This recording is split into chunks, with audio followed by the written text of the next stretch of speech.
अस्सलामुअलैकुम my engineering aspirants. तो welcome to the lecture number 7 of thermodynamics. I hope कि मेरे जो है वो लेक्चर्स आपके लिए काफ़ी ज़्यादा प्रोडक्टिव हो रहे होंगे। और अगर आप मेरे चैनल पे नए हैं तो भाई लाइक सब्सक्राइब शेयर लाजमी कर दिएगा और अपने उन दोस्तों के साथ ये लेक्चर शेयर करें जो थर्मो के अंदर काफ़ी ज़्यादा स्ट्रगल करते हैं। तो इंशाल्लाह भाई अब वो टाइम आ चुका कि हम न्यूमेरिकल्स को जो है वो डिस्कस करने जाएँ, क्योंकि मैंने जो है वो काफ़ी ज़्यादा थियोरेटिकल चीज़ें जो है वो चैप्टर नंबर 1 की आपको पढ़ा दी हैं। और इंशाल्लाह चैप्टर नंबर 1 के अंदर सिर्फ़ और सिर्फ 2 न्यूमेरिकल करवाऊँगा मैं, और वही जो है वो मोर दैन इनफ है। अगर आप ये 2 सवाल कर लेते हैं तो टीचर आपको जो है वो पेपर के अंदर कोई भी सवाल उठा के दे दे वो इंशाल्लाह इन्हीं दो से रिलेटेड ही होगा, या तो बिल्कुल एग्जैक्ट यही सवाल होगा। सही है ना। तो इंशाल्लाह इसको इस तरह मैं लॉजिक से समझा दूंगा कि आपके जो है वो 2 न्यूमेरिकल से ही सारा काम हो जाए। तो क्वेश्चन नंबर 1 पहले देख लेते हैं क्या बोलता है भाई। Both a gauge and a manometer are attach to a gas tank to measure its pressure. ठीक है, एक गेज और मैनोमीटर जो है वो लगाए गए हैं इस गैस टैंक के साथ। सही है, ताकि वो इसका क्या मेजर कर सकें भाई, प्रेशर मेजर कर सकते हैं। If the reading on the pressure gauge is 80 kilo pascal, तो एक गेज के ऊपर हमें रीडिंग उसने 80 किलो पास्कल बता दी। तो determine the head height, determine the distance between the two fluids, मतलब ये एच हमें निकालना है यहाँ पे। सही है ना। तो पहले बोला कि अगर फ्लूइड मरकरी हो तब, उसके बाद अगर फ्लूइड वाटर हो तब, दोनों केसेस के अंदर जो है वो हमें इसके अंदर निकालना है भाई। तो how we can tackle this problem, मैंने जो है वो इसका जो है वो थ्योरी ये बताई थी आपको कि भाई जब भी हम जो है वो डाउन दी सरफेस जाते हैं तो हमारा प्रेशर क्या होता है बच्चों, इंक्रीज़ होता है, और जब भी ऊपर जाते हैं तो क्या होता है, डिक्रीज़ होता है। सही है ना। तो और मैंने ये चीज़ भी बताई थी कि प्लस माइनस का इफेक्ट भी कैंसिल हो रहा होता है। सही है। तो पहले हम क्या करते हैं, वो इक्वेशन बना लेते हैं ताकि हमारा जो है वो सारी चीज़ें क्लियर हो जाएँ। तो अगर मैं आपको यहाँ से क्लियर करके दिखाऊँ भाई, तो मुझे पता है कि गेज प्रेशर यानी P1 जो होगा वो ज़ाहिर सी बात है यहाँ से लेके यहाँ तक फ्लूइड सेम है, मेरे पास गैस ही है, तो ये P1 जो होगा वो मेरे पास क्या हो जाएगा भाई, 80 किलो पास्कल ही हो जाएगा, क्योंकि गेज के ऊपर रीडिंग ही 80 किलो पास्कल की। सही है ना। अब हम क्या करेंगे, अब दूसरी चीज़ मैं बताऊँ तो भाई मेरे पास क्या होता है कि मैं यहाँ पर लिख देता हूँ भाई, पहले मैं इक्वेशन बना लेते हैं। तो यहाँ पर मैं लिख देता हूँ 80 किलो पास्कल। सही है। अच्छा जी, अब मैंने दूसरी चीज़ क्या बताई थी कि अब यहाँ से देखो, तो यहाँ से हम नीचे जाएंगे डाउन दी सरफेस। सही है। और उतना ही हम ऊपर जाएंगे अप दी सरफेस, मतलब यहाँ से लेके यहाँ तक का प्रेशर पहले तो नेगेटिव में जाएगा फिर वही पॉजिटिव में आएगा, मतलब पहले प्लस में जाएगा फिर नेगेटिव में जाएगा। तो वो दोनों इफेक्ट क्या कर देगा बच्चों, कैंसिल कर देगा। तो इसका मतलब क्या हुआ, अगर सेम फ्लूइड है, ये बात याद रखनी है, अगर सेम फ्लूइड है, अभी सेम फ्लूइड है यहाँ पे, ये जो यू शेप ट्यूब है इसमें हमारा सेम फ्लूइड है, तो यहाँ से मैं यहाँ तक डायरेक्ट चले जाऊँगा, कोई फ़र्क नहीं पड़ता। अब इससे ऊपर इतना यहाँ तक जो भी है ये हमें हाइट नहीं पता है, एच के बराबर है, और तो इसका जो हमारे पास वो हो जाएगी प्रेशर, वो रॉ जी एच के बराबर हो जाएगा। और रॉ जी एच प्लस का आएगा या माइनस का आएगा, माइनस का आएगा भाई। माइनस का क्यों आएगा, क्योंकि हम ऊपर जा रहे हैं, मैंने अभी बताया इनकी जब भी हम अपवर्ड जाते हैं तो प्रेशर क्या करता है भाई, डिक्रीज़ करता है। ठीक है, तो ये माइनस का रॉ जी एच आ जाएगा। सही है, इक्वल टू, अब ये जो ये वाला जो हमारा एंड है वो ओपन टू एटमॉस्फेयर, तो यहाँ पे इक्वल आ जाएगा एटमॉस्फेरिक प्रेशर के। सही है, तो ये हमारी इक्वेशन बन गई सिंपल सी। अब जल्दी से वैल्यूज़ पुट करना शुरू करते हैं ताकि हम अपना न्यूमेरिकल सॉल्व कर सकें। अब पहले पार्ट को हम कर रहे हैं मरकरी से ना, तो मरकरी के लिए रॉ की जगह क्या पुट होगा भाई, 13,600।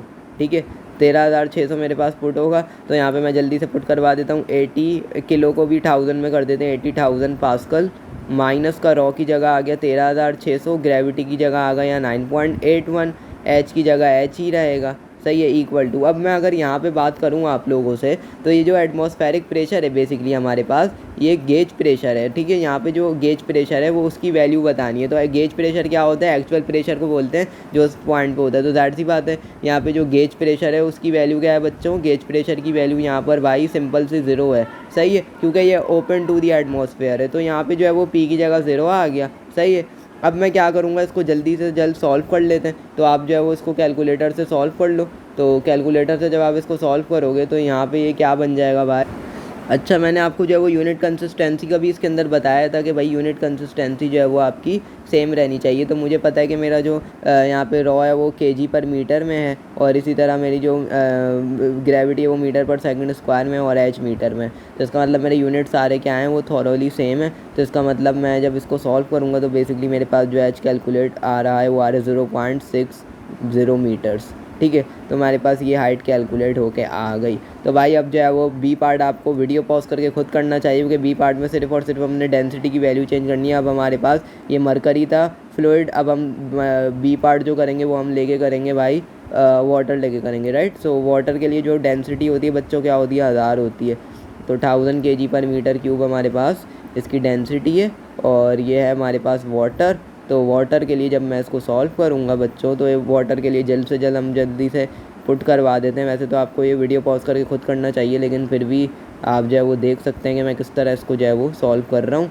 तो into H equal to 0 as it is, और यहाँ से जब आप एच की वैल्यू निकालोगे तो वो आ जाएगा 8.16 मीटर। सो आई होप कि ये क्वेश्चन आपको समझ आया होगा। भाई बच्चों वाला क्वेश्चन था, जल्दी से इसकी क्विक समरी दे देता हूँ मैं, वन शॉट कर देता हूँ। क्या बोलता है भाई सवाल के अंदर, एक मैनोमीटर और गेज अटैच्ड है, सही है ना।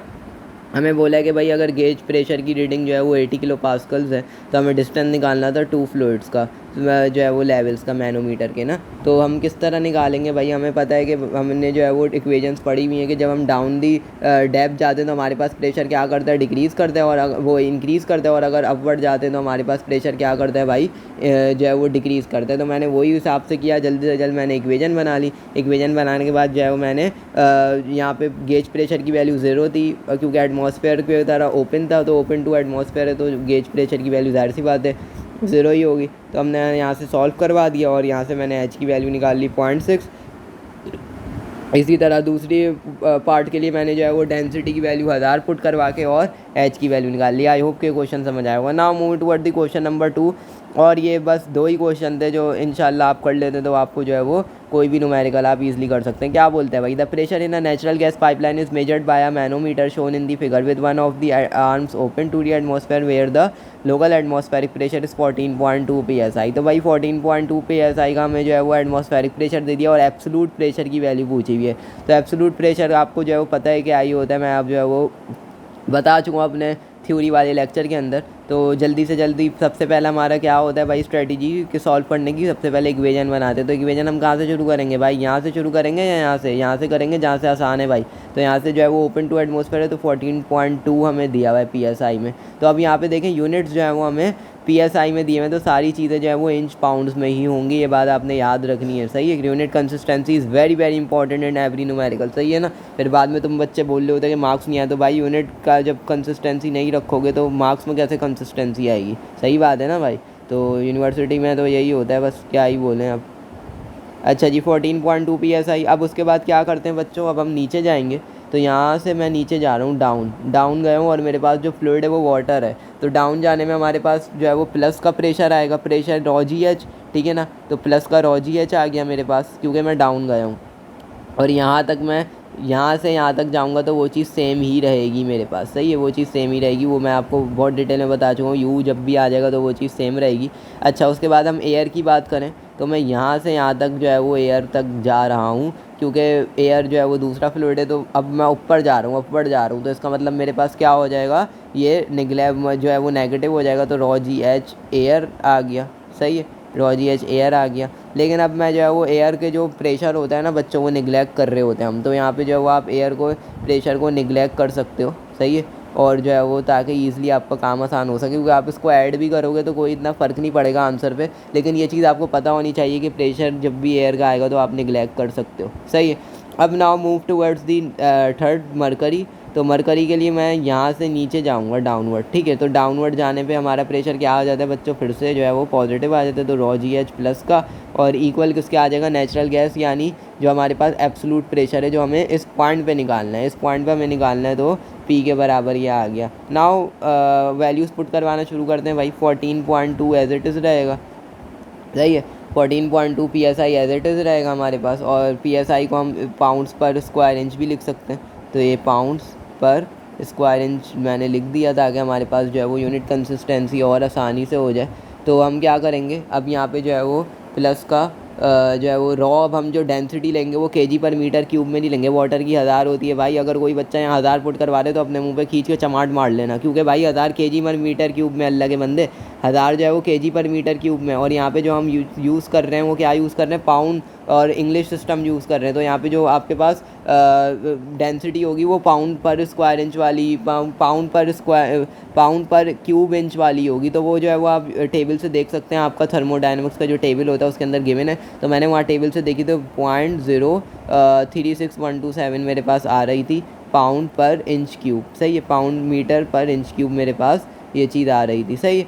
अच्छा जी, उसके अलावा अब जो जी होगा, ग्रेविटी भी जो है वो, अगर कुछ बच्चे सोच रहे हैं कि हम 9.8 पुट करेंगे तो भाई तुम भी सबसे बड़े बेवकूफ़ हो, क्योंकि वो भी मीटर पर सेकंड स्क्वायर में, यहाँ पे फिट पर सेकंड स्क्वायर वाली यूज़ होगी, यानी 32.2 फिट पर सेकंड स्क्वायर वाली मेरे पास यहाँ पे ग्रेविटी यूज़ हो रही है। आई होप कि ये चीज़ें आपको समझ आ रही हैं भाई, हर चीज़ जो है वो, क्योंकि यूनिट कंसिस्टेंसी मैंने आपको बताई है, अगर आप यूनिट कंसिस्टेंसी नहीं रखेंगे तो आपका न्यूमेरिकल जो है वो गलत हो जाएगा, तो ये चीज़ आपने याद रखनी है, सही है ना। अब यहाँ पे ये 27 इंच जो है वो हमारे पास 2, यहाँ से यहाँ तक 2 था और यहाँ से यहाँ तक 25 था, तो 25 प्लस 2 जो है हमारे पास 27 बन जाता है, सही है ना। तो यहाँ पे मैंने 27 जो है वो पुट करवा दिया। अब क्या करोगे आप लोग, अब जल्दी से जो है वो इसको सॉल्व करवा लो। थर्ड वाला जो है हमारे पास, एयर तो निगलेक्ट हो गई थी, इसको हटा देते हैं। तो रॉ जी एच, अब ये जो मरकरी है हमारे पास 13.6 इंटू 0.036127, सही है, इंटू 32.2 और इंटू 6, 32.2 इंटू 6 आ जाएगा इंच, सही है ना। और इक्वल किसके है भाई, ये पी के हैं, मतलब एब्सोल्यूट प्रेशर के। अब इस पूरे को आप लोग कैलकुलेटर में डाल के ईजिली सॉल्व कर सकते हो। तो ये कैलकुलेटर में जब हम डालेंगे तो हमारे पास क्या बन रहा है, ये हमारे पास, अल्लाह आपका भला करे, मेरे पास आ रहा है प्रेशर की वैल्यू 18.1 PSI।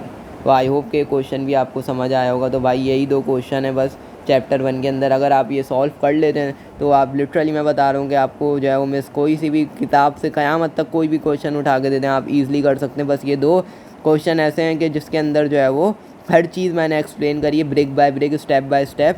सो आई होप कि आपको ये वीडियो प्रोडक्टिव लगी होगी, और हमारा जो है वो चैप्टर नंबर 1 कंप्लीट हो चुका है इसी न्यूमेरिकल के साथ, सही है ना। So that's congratulations to all of those students who are with me, जो है वो मेरे साथ लेक्चर 1 से अब तक लेक्चर 7 तक चलते रहे। तो उन्होंने जो है वो जो चैप्टर नंबर 1 है वो कंप्लीट कर लिया, मतलब आपने कोर्स की 25% जो है वो तैयारी कर ली है, और आप लोग जो है वो 4 GPA लेने से जो है वो एक स्टेप और आगे आ चुके हैं। सो congratulations all of you, and that's all from your unknown engineer. इंशाल्लाह फिर मैं नेक्स्ट वीडियो लेके आता हूँ, चैप्टर नंबर 2 के इंट्रोडक्शन से स्टार्ट लेंगे, एंड देन उसके बाद उसके न्यूमेरिकल कर रहे होंगे। So that's all, see you.